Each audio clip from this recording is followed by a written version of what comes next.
Cet épisode commence par quelque chose d'immédiatement pesant. Eda est introuvable. Mélo la cherche partout dans l'hôtel, aux alentours, à la réception, auprès de la sécurité. Personne ne l'a vue. Et pendant ce temps, la fête d'anniversaire de Soline continue. Le gâteau, les remerciements, les sourires. Ce contraste, la fête qui se poursuit pendant qu'une personne a disparu dans la neige, laisse percevoir quelque chose sur ce que Soline représente dans la vie de Serkan en ce moment. Une façade de normalité maintenue pendant que quelque chose d'essentiel semble absent. Mélo arrive et annonce la disparition. Engen, Serkan et les autres se séparent pour chercher. Serkan la retrouve. Eda est blessée à la jambe après une chute dans la neige. Elle souffre mais refuse d'être portée.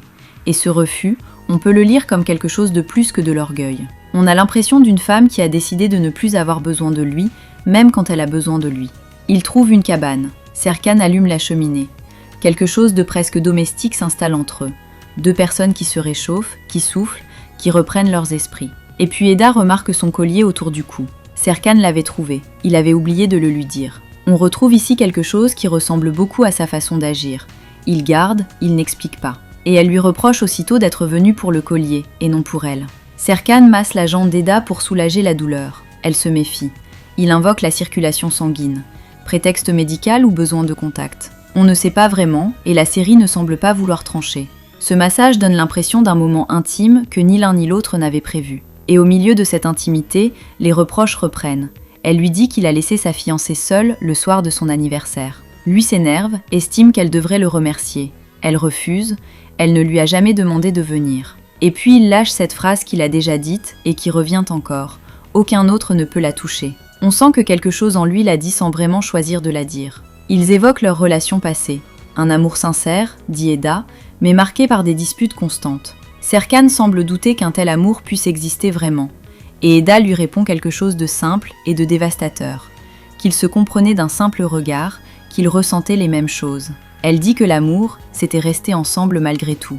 Et elle lui reproche d'avoir renoncé. Serkan rétorque qu'ils ont chacun une nouvelle relation. Eda, blessée, veut partir malgré la neige. Il tente de la retenir. Elle lui dit qu'elle n'est plus en colère, mais qu'on ne réalise la valeur d'un amour qu'une fois perdu. Ce silence après cette phrase. Il ne répond rien. Et ce rien-là laisse percevoir peut-être plus que tout ce qui a été dit dans cet épisode. Denis et Soline les retrouvent dans la cabane. Ils semblent s'être endormis ensemble, épuisés. Soline finit par exploser. C'est son anniversaire. Elle se sent humiliée. Elle accuse Serkan de s'être abandonné dans les bras de son ex. Serkan explique, Eda était blessée, ils ont cherché un abri, rien de plus. Mais Soline n'est pas en état d'entendre une explication. Ce qui se joue ici, on n'a pas l'impression que c'est tant ce qui s'est passé dans la cabane, c'est ce que ça représente. Cette image de Serkan endormi à côté d'Eda laisse percevoir quelque chose que Soline ne peut peut-être plus continuer à ignorer. Et honnêtement, on comprend pourquoi ça fait mal. Soline rejoint ensuite Eda seule. Elle lui dit qu'elle gâche toujours tout. Eda insiste qu'il ne s'est rien passé. Soline ne veut rien entendre, et conclut avec une phrase qui ressemble presque à une déclaration de guerre. Elle gagnera la partie, et Serkan restera avec elle. Ce qui est frappant dans cette scène, c'est que Soline ne donne pas l'impression de croire vraiment ce qu'elle dit. On a plutôt le sentiment d'une femme qui se convainc à voix haute, qui a besoin de l'entendre pour continuer à avancer. Le lendemain matin, Serkan et Eda se défient sur la route. Une course improvisée, absurde, presque enfantine. Eda prend l'avantage, le dépasse, le traite de champion avec un sourire. Et ce moment-là, après tout ce qui s'est dit dans la cabane, fonctionne comme une soupape. La série semble suggérer que c'est peut-être leur langage le plus honnête, se provoquer, se défier, se taquiner. Parce que quand ils font ça, on n'a pas l'impression qu'il y a un plan, une stratégie, des fiançailles à maintenir.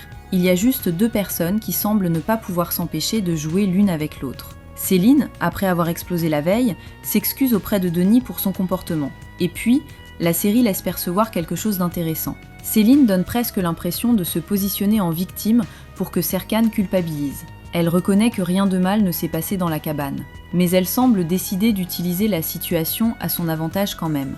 On retrouve ici quelque chose qui donne l'impression d'une Céline qui a compris, quelque part, qu'elle ne peut pas gagner sur le terrain de l'amour sincère, alors elle essaie un autre terrain.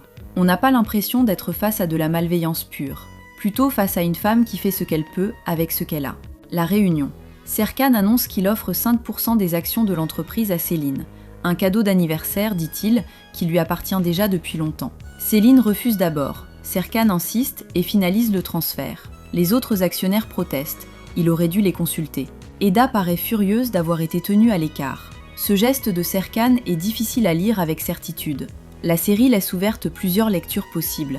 Un acte sincère, une façon de compenser ce qui s'est passé à l'hôtel, ou peut-être une tentative de se convaincre lui-même qu'il est là où il doit être. On ne sait pas.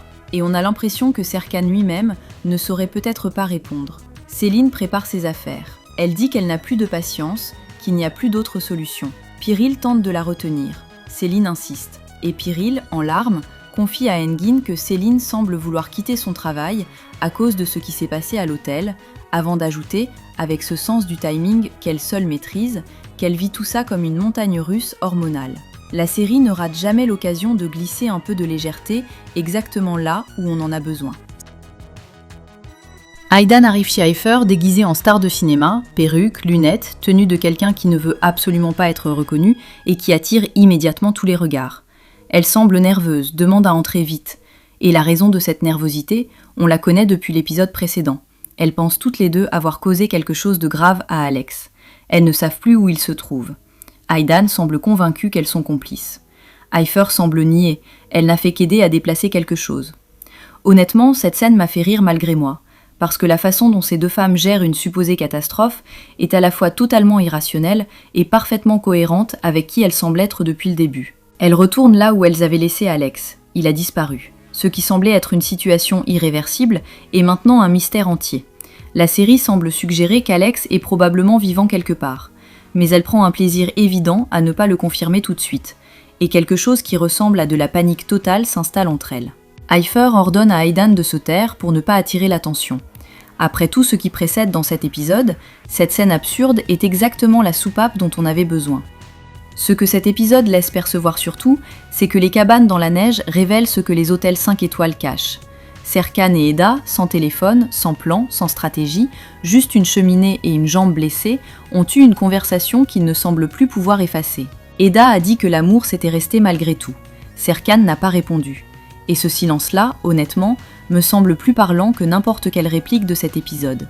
Parce qu'on n'a pas l'impression que quelqu'un de totalement indifférent aurait besoin de se taire aussi longtemps pour trouver quoi répondre.